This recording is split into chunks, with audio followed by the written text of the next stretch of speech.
वक्फ संशोधन बिल 2025 लोकसभा और राज्यसभा से पारित होने के बाद शुक्रवार को मध्य प्रदेश के मुख्यमंत्री मोहन यादव ने बड़ा बयान दिया है। उन्होंने कहा कि प्रधानमंत्री नरेंद्र मोदी सभी वर्गों की चिंता करते हैं। उसी का नतीजा है कि वक्फ संशोधन बिल दोनों सदनों में पास हो गया। ये बिल मुसलमानों के हित में है। मध्य प्रदेश के छतरपुर जिले बागेश्वर धाम में धीरेन्द्र कृष्ण शास्त्री द्वारा देश का पहला हिंदू गांव बनाने की आधारशिला रखी गई है। इसके बाद अब कांग्रेस के प्रवक्ता अब्बास हफीज ने मुस्लिम सिख और ईसाई गांव बनाने की अनुमति देने की मांग की है।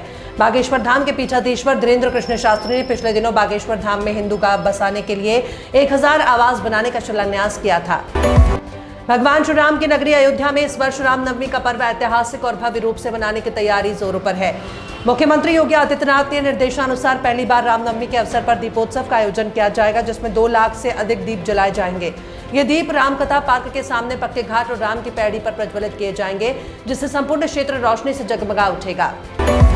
डोनाल्ड ट्रंप एक बार फिर से व्यापारिक नीतियों को लेकर सुर्खियों में है। इस बार उन्होंने भारत, इजरायल और वियतनाम जैसे महत्वपूर्ण व्यापारिक भागीदारों के साथ नई टैरिफ नीति के तहत बातचीत शुरू कर दी है। बीते 2 अप्रैल 2025 को अमेरिकी राष्ट्रपति डोनाल्ड ट्रंप ने भारत, इजरायल और वियतनाम पर नए आयात शुल्क लगाने की घोषणा की है, जो 9 अप्रैल से प्रभावी होगी।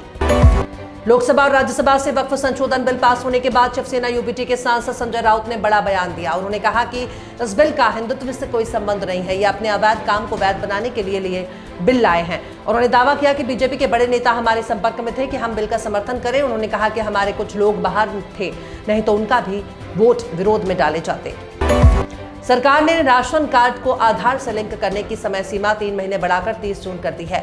अब तक आधार सीडिंग नहीं कराने वालों के राशन कार्ड से नाम कट जाएगा। आधार सीडिंग निःशुल्क है और इसे किसी भी लक्षित जन वितरण प्रणाली विक्रेता की दुकान पर कराया जा सकता है। इसके पूर्व 31 मार्च तक आधार सीडिंग कराने की तिथि निर्धारित की गई थी। छत्तीसगढ़ से गुजरने वाली 50 ट्रेनों को फिर कैंसिल कर दिया गया है। ये गाड़ियां 23 अप्रैल से 6 मई तक अलग अलग दिनों में नहीं चलेंगी। इसके अलावा 6 ट्रेनों के रूट में बदलाव किया गया है और 28 ट्रेनों के आखिरी स्टेशन को बदला गया। इसके चलते मध्य प्रदेश, उत्तर प्रदेश, महाराष्ट्र, गुजरात, राजस्थान समेत दक्षिण भारत जाने वाले यात्रियों को परेशानी का सामना करना पड़ेगा। टीवी का पॉपुलर स्टंट शो खतरों के खिलाड़ी अपने 15वें सीजन के साथ वापस लौट रहा है। शो को इस बार भी रोहित शेट्टी ही होस्ट करने वाले हैं। हर दिन इसके कंटेस्टेंट की लिस्ट भी सामने आती रहती है। इसमें अब 2 नाम जुड़ गए हैं। खबरों की माने तो शो में एक्ट्रेस मल्लिका शेरावत और विजय माल्या के बेटे सिद्धार्थ माल्या भी हिस्सा लेने वाले हैं। नोएडा और ग्रेटर नोएडा, अगर आप आशियाना बसाना चाहते हैं तो आपको पहले की तुलना में ज्यादा खर्च करना होगा। इसकी वजह है ग्रेटर नोएडा और यमुना प्राधिकरण क्षेत्र में जमीन और घरों का महंगा होना। यमुना अथॉरिटी ने जहां प्रॉपर्टी की कीमत में 10% से 110% का इजाफा किया, तो वहीं प्रॉपर्टी की दरें 5% बढ़ी हैं। हालांकि इसके बावजूद दिल्ली एनसीआर में लोग यहां पर घर खरीदने को प्राथमिकता दे रहे हैं। लखनऊ सुपर जायंट्स के हाथों मुंबई इंडियंस की हार के बाद कप्तान हार्दिक पांड्या अपनी भावना को रोक नहीं पाए।